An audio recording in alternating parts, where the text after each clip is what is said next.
who are the names, the faces, behind these covert activities? Some, like Oliver North, General Secord, Albert Hakim, are practically household names. But Daniel Sheehan, chief legal counsel for the Christic Institute, a public interest law firm, believes there are other influential players involved.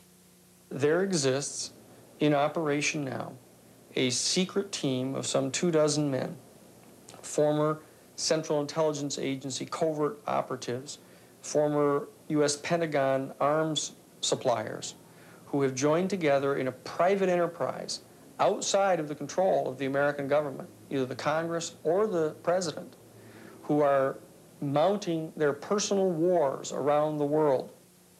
Whether there is actually an organized secret team or simply a loose association of individuals, it is clear that there are a number of people who have been working actively behind the scenes in these covert operations. Some of the names are Theodore Shackley, who was Assistant Deputy Director of Operations for the Central Intelligence Agency as of 1976, under George Bush, who was CIA Director at the time. Thomas Clines, who worked as a case officer under Shackley in Miami and in Laos. General John Singlaub, who worked with Shackley and Clines in Vietnam and was in charge of the CIA's special operations over the border into Laos. General Richard Secord, who supervised the air operations into Laos and was later assigned to the Pentagon, where he was put in charge of arms sales to Iran.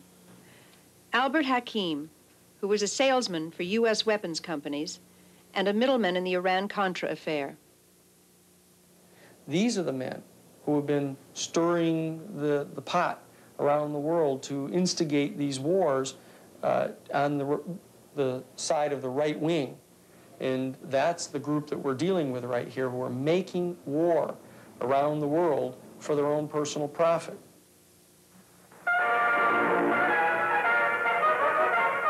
Cuban revolutionary troops such as these have invaded Castro's leftist island fortress, reportedly rallied by a mysterious coded radio message. Alert, alert. From the sea and by... It was after the failed invasion of Cuba at the Bay of Pigs in 1961 that Theodore Shackley, as CIA station chief in Miami, and his assistant Thomas Clines, began working with Rafael Quintero and other right-wing Cubans to overthrow the Castro government.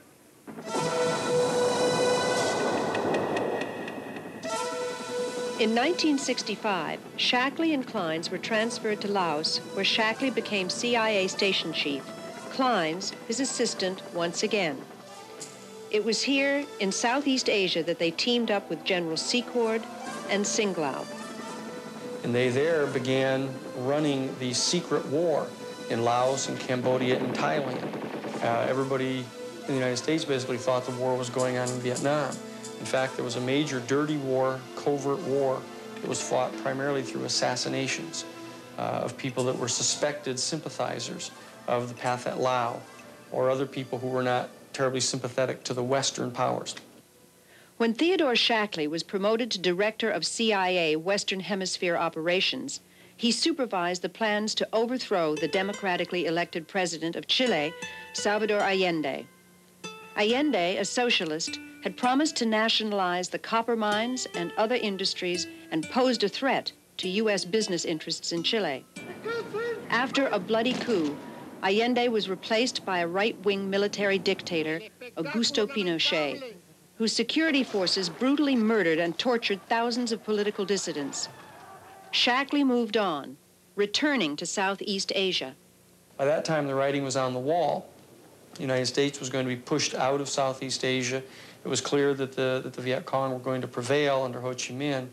And so what these men began to do, they began to pilfer hundreds of tons of ammunition and military equipment out of Vietnam. They began to construct a covert war capacity that was unknown to the United States Congress, that didn't require supervision by the president, but would pursue the mission that they viewed as their ultimate mission.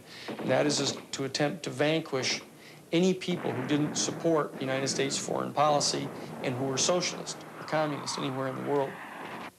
As private businessmen and government operatives, Shackley, Clines, and Secord, along with Wilson and middleman Albert Hakim, turned their attention to the Mideast. They supplied arms to Mideast governments while skimming off huge profits into hidden bank accounts around the world. They secretly supplied weapons and military intelligence to Nicaraguan dictator Anastasio Somoza and helped the Shah of Iran eliminate his enemies. There is an early bond between Iran and Nicaragua. The bond is this secret team of men. So throughout that period from October of 1977 to December of 1978, this secret team has two major operations, one to support the Shah, the other to support the right-wing dictator Anastasio Somoza in Nicaragua. This was their world at that time. The Shah collapses in December of '78, and Anastasio Somoza collapses in July of 1979.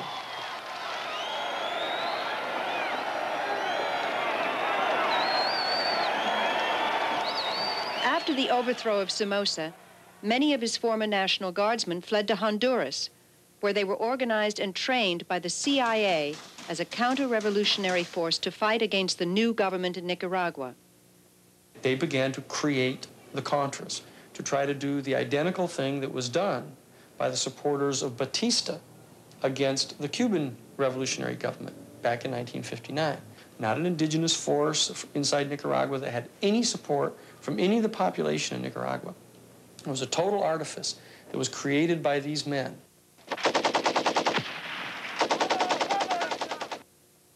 One of the original Contra political leaders was Edgar Chamorro. He joined the Contras in 1981. I became involved with the Contras because the CIA, using people from the White House, they invited me to be one of the Contra leaders.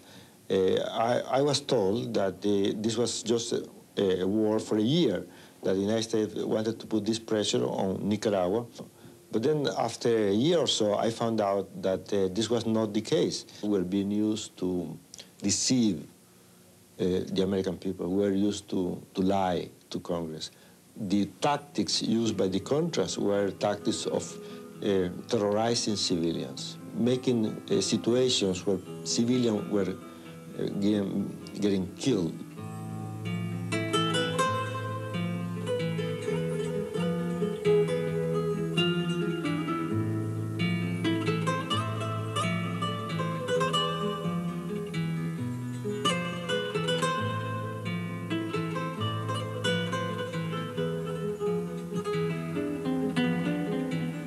In Nicaragua, under President Reagan, they are in fact giving the Contras written instructions in violence and destabilization. The target is the people. The social and economic infrastructure is what you're hitting at. It's not a bloodbath. It's like you go into a village and you kill a few people to make your point. The purpose is to disseminate terror, traumatize the people. We're not killing Sandinistas in the capital. We're not blowing up their homes and terrorizing them. We're hitting at the people throughout the interior of the country.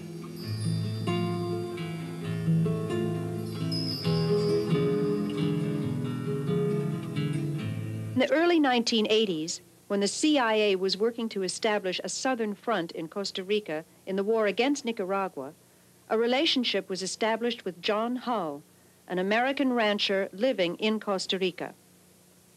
There is mounting evidence that the airstrips on Hull's ranch became not only a delivery point for illegal Contra weapon shipments from the U.S., but were also used for transporting cocaine into the United States. You have CI bases in Costa Rica and Honduras. You have airplanes flying back and forth continuously, landing at bases in the United States where they don't have to go through regular customs, with the CI escorting the people in and out, and a certain laissez-faire in the attitude at best of the customs, if there is, any customs representation there. So it's a dream situation for drug smugglers.